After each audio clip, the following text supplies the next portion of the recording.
Outlander's Season 5 premiere tells a different kind of love story with Jamie and Murtagh. Fittingly for a time-traveling love story, Outlander opens its 5th season with a lovely travel back in time.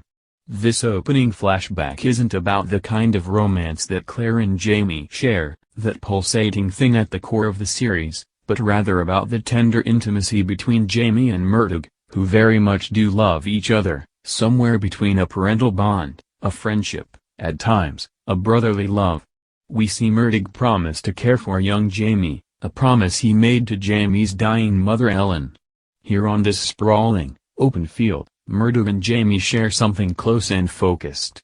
Outlander thrives in these quiet, meaningful moments between characters. At the heart of this series is much love and care, even when wild threats and violence abound. The Fiery Cross brims with such tenderness, because it's set mostly at Brianna and Roger's wedding.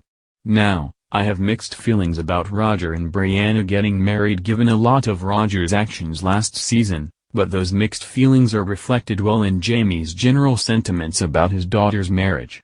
At the surface, there's his discomfort with Roger's Protestant faith, which results in a ceremony distinctly not Catholic.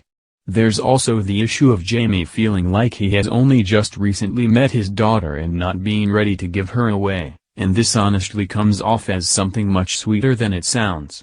Jamie's not possessive of Brianna here but just worried about her committing herself to a man who had to take a chunk of time to decide if he really loved her or not.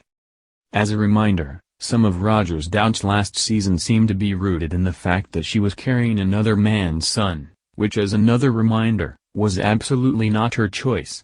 Roger's reaction to Brianna's rape is baffling, and this relationship has been confusingly plotted ever since it was first introduced. Underneath all Jamie's hand-wringing about religion and tradition, the real source of his hesitation lies.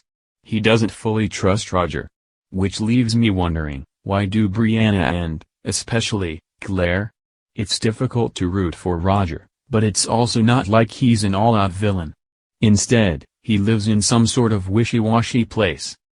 Even the show humorously points at Roger's uselessness. Ahead of the wedding ceremony, there are two very strong scenes, one between Claire and Jamie as the mother hems her daughter's beautifully embroidered dress and one between Jamie and Roger, who do not have the same kind of closeness as Claire and Brianna do but are trying their best. Jamie has to help Roger shave since he doesn't know how to use a straight razor, and when Roger suggests he might build a loft in the cabin Jamie built for him, Jamie has visible doubts about his skill set here. It tracks that Roger feels so flung out of time and space here. But while that sense of displacement does make sense on a story level, there's the more structural issue of Roger seeming out of place on the show in general. Are Brianna and Roger supposed to be a parallel to Claire and Jamie or their inverse? The character development and dynamic between Murtagh and Jamie is so much richer, layered, and intimate than that of Roger and Brianna. So in a way, despite being about the latter's actual wedding, the real love story in the Fiery Cross concerns the former. It would not be an Outlander wedding without sex, and the Fiery Cross indeed has a lot of it.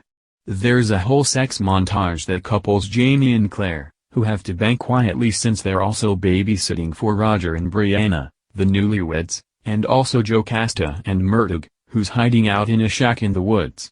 I had almost forgotten about the sudden union of Jocasta and Murtagh, because it's a very random plot development, and the Fiery Cross tries to up the ante of their unlikely love by introducing a proposal, not from Murtagh but rather from Duncan Innes. Here, Outlander sets Murtagh and Jocasta up to be star-crossed lovers, but it's hard to be too invested in any of it considering how underdeveloped it is and also the fact that Jocasta is a Slavonian demon, but the show has never fully confronted that. It also wouldn't be Outlander without those wild threats and violence piercing through all the romance. A few dark interruptions break up the pomp and circumstance of the wedding, including a message from Lord Tryon that Jamie is not doing enough to make good on his orders to hunt down Murtagh. This set looms heavy over Jamie.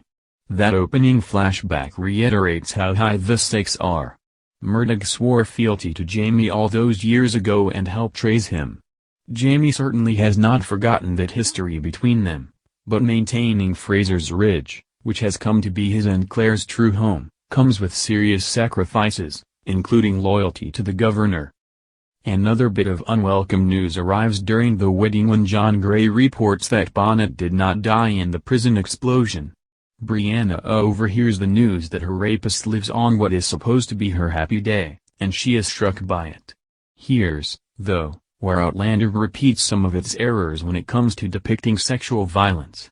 The show is often too gratuitous in how it depicts assault and rape, and there's no real reason there needs to be actual flashbacks to Brianna's assault in this scene, especially given that it's also shown in the recap at the top of the episode.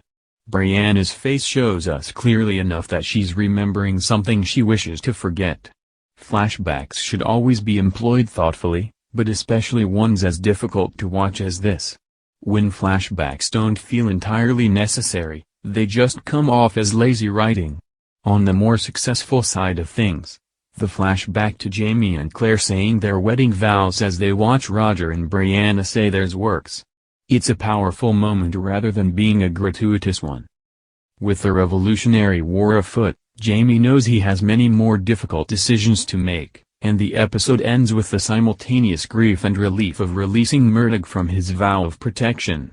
Jamie knows that to have a fighting chance at saving Murtagh, he has to let him go. Be hard to find, he urges as he tells his friend to run.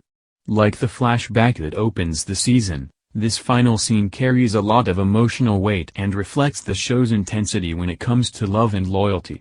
The Jamie, Murtagh scenes bookend a pretty solid premiere. That has one glaring crack in it. Where is Claire? Technically, she's there, and we're treated to a bit of her voice-over at the beginning of the episode as she muses on the meaning of home and the ways Fraser Ridge has been built up to be a real community. But outside of her doting on Brianna and telling Jamie to hush now with his doubts about Roger, which I simply don't buy, we get very little of her or her perspective. So despite having a lot of moments that feel very much in line for the show, this overt absence of Claire doesn't feel like this show at all.